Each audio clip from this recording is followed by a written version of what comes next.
Okay. I can tell you the future. Yes. Right now I'm going to go to work. It's going to be a terrible, terrible day. And there's this thing about self-fulfilling prophecies and confirmation bias where oftentimes if you cast that, man, you'll be right. Who knew you could tell the future? It's incredible. Jack, how do we help people? Well, we have to help them focus on the right things. A lot of times just our attitude can produce an outcome. You have to be aware of that. If you go into a test and you're thinking, oh, I'm going to fail this test, oh no, I promise you it's going to be really tough to pass. You're going to be distracted. You're not going to be able to remember things that you would have remembered. If you go into it thinking I'm going to pass this test, it's not guaranteed, but you're highly likely to pass it, and the outcome's going to be a better chance to be better. Even if it's a 1% chance, isn't that better than a 0% chance? I think so. So I think we really got to work on our attitudes when we're going into something that we're going to perform, or a certain duty or whatever that we're trying to do. We have to have the attitude of positivity, and we have to have the attitude of victory. The body responds to the mind. So if your mind is hyper-focused on this one thing and not being able to do the right thing, it's going to cause your body to go into a state of feeling anxious and having anxiety, and your heart rate's going to accelerate, and your breathing is going to be you're not going to be able to breathe well, and you could get a stomach ache. Well, can you perform your best under those conditions? Don't put yourself in a position to make your body respond negatively to a situation that hasn't happened yet and that may not ever happen.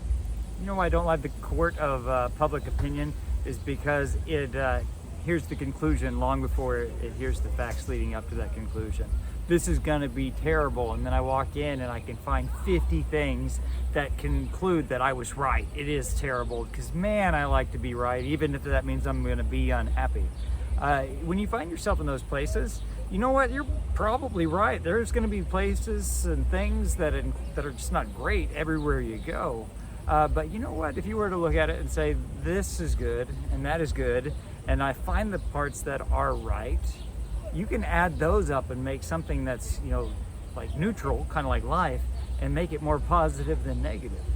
Yeah, there's a part of our brain called the reticular activating system. It's in the brainstem, and it's really the focus center of our brain. Whenever you focus on something, that part of your brain tries to make sure that you get what you're focused on.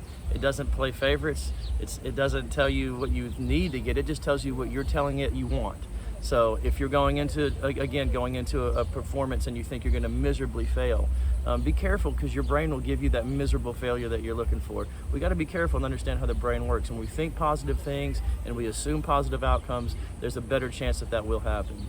And even if it's not a positive outcome, it will feel better than saying, well, I failed and I was right. I knew I was going to fail at that. And now you're down on yourself and you have beliefs about yourself that aren't even true.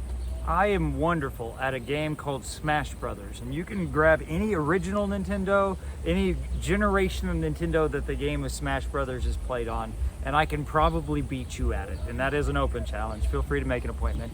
Now, the reason why I'm so good at that game is because I've practiced one game forever and ever and ever. That's the one game I know how to play. If you were to put literally any other game in front of me, I'm gonna lose. Now, you might have been the type of person who's practiced being one of those bad fortune tellers your whole life, and if you want to change that, I imagine it's going to take some work and some practice, and well, you might need a little help with that.